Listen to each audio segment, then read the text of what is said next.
Saat mereka masuk ke dalam rumah, terlihat banyak sekali bercak darah berceceran di lantai. Alangkah terkejutnya, korban ditemukan tewas dengan kondisi yang sangat-sangat mengenaskan. Akhirnya membunuh korban dengan pisau yang telah disiapkannya.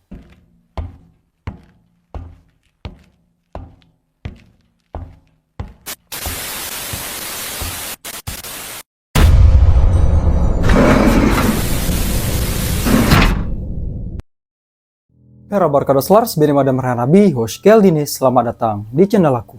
Beberapa hari yang lalu, tepatnya pada tanggal 24 Agustus 2023, kita semua dikagetkan dengan satu kasus kriminal pembunuhan yang menimpa seorang wanita yang tinggal di daerah Sukaharjo. Yes, wanita ini bernama Wahyu Dian Silviani yang berusia 33 tahun, seorang dosen yang mengajar di Universitas Islam Negeri Surakarta atau UIN Solo. Oke guys, sebelum lanjut lebih dalam, tolong tekan tombol like, subscribe, dan nyalakan tombol notifikasinya agar kalian selalu mendapatkan update video terbaru dari channel aku.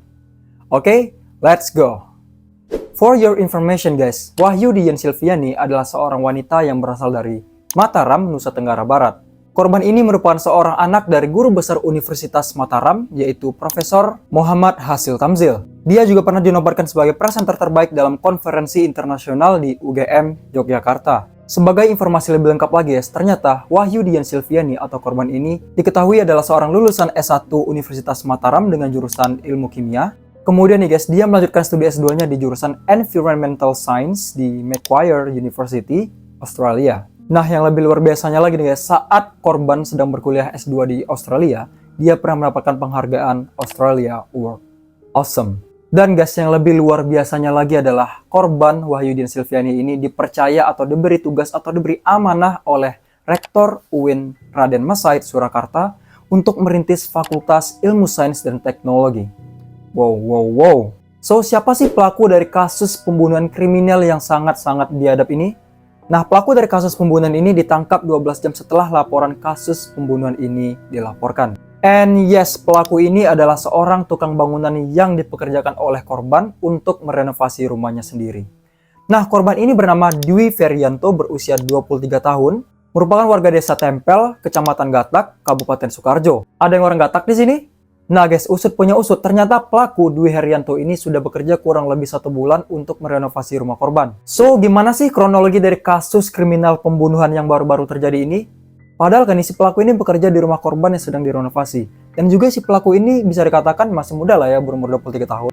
Oke, jadi kronologi dari kasus kriminal pembunuhan ini terjadi pada malam hari sekitaran jam 11 atau jam 12 malam itu. Nah guys, ternyata tersangka ini sudah memiliki niat untuk membunuh Wahyu Dian Silviani atau korban ini mulai dari tanggal 21 Agustus 2023. Tapi di tanggal 21 sampai 22 Agustus 2023 ini, ia selalu gagal dalam melaksanakan rencananya karena pada saat melaksanakan rencananya, situasi di rumah korban selalu terlihat ramai dan juga tidak memungkinkan. Nah, di dalam perjalanan pelaku ini pulang atau pergi ke rumahnya korban untuk melakukan rencana pembunuhannya ini, pelaku ini bertemu dengan masyarakat sekitar. Nah, pada saat masyarakat bertanya kepada pelaku ini berdalih dengan alasan ingin mencari bulat pada malam hari. Ya, biasa lah guys, kalau pelaku pembunuhan atau pelaku kriminal itu kan punya 1000 alasan biar kejahatannya itu nggak bisa terungkap. Smart juga nih. Nah, singkat cerita, pada tanggal 23 Agustus 2023, setelah pelaku ini pulang dari kerjanya pada sore hari, pelaku ini melihat ada kesempatan dan peluang untuk melaksanakan aksi biadab rencana pembunuhannya. Singkat cerita nih guys, si pelaku ini masuk ke dalam rumah korban melalui pagar yang dipanjatnya, dan ia pun naik ke atas atap rumah korban. Nah, disitulah ada yang namanya tandon air. Disinilah pelaku melihat ada kesempatan untuk masuk ke dalam rumah korban melalui daerah di sekitaran tandon air. For your information nih guys, ternyata rumah yang menjadi TKP dari kasus pembunuhan ini adalah bukan rumahnya korban. Karena kan rumah korban ini sedang direnovasi. Nah, jadi dia ini menumpang di rumah temannya yang tepat berada di samping rumahnya. Nah, karena rumahnya sedang direnovasi nih guys, dia ini sudah menumpang di rumah temannya yang tepat berada di samping rumahnya itu sekitaran it's like 3 weeks atau 3 mingguan gitu. Nah, kalian tahu nggak guys, ternyata pelaku ini sudah menyiapkan rencananya dengan cukup matang. Sampai-sampai nih dia menggunakan sarung tangan medis, menggunakan buff penutup wajah, dan juga pelaku ini membawa pisau dari kediamannya. Which mean kasus ini adalah kasus pembunuhan berencana. And singkat cerita nih guys, saat si pelaku ini sudah berhasil masuk ke dalam rumahnya korban ini sedang tertidur di ruangan tengah atau seperti ruangan tamu itu guys di dalam rumah. Nah, di sini menurut keterangan dari pelaku, korban ini sempat terbangun dan berusaha untuk melawan tindakan dari pelaku.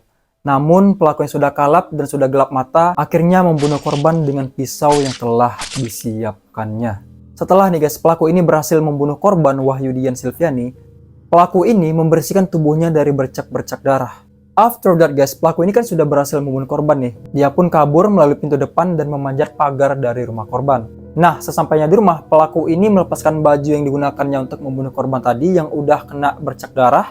Dan pelaku ini membungkus baju yang digunakannya tadi menggunakan plastik. Kemudian dia membakarnya di dekat area persawahan gitu guys. Nah, keesokan harinya guys, pada tanggal 24 Agustus 2023, teman dari korban ini merasa curiga karena korban ini nggak ada terlihat di sekitaran rumah dan juga nggak ada muncul gitu di dekat rumah. Dan akhirnya temannya korban ini mengajak masyarakat setempat untuk datang ke rumahnya korban. Nah, sesampainya di lokasi TKP, pintu dari rumah ini tidak bisa dibuka. Nah, dipanggillah orang nih yang punya kunci cadangan untuk membuka pintu dari TKP ini. Saat mereka masuk ke dalam rumah, terlihat banyak sekali bercak darah berceceran di lantai dan terlihat satu kasur berada di lantai. Saat kasur ini diangkat, alangkah terkejutnya, korban ditemukan tewas dengan kondisi yang sangat-sangat mengenaskan.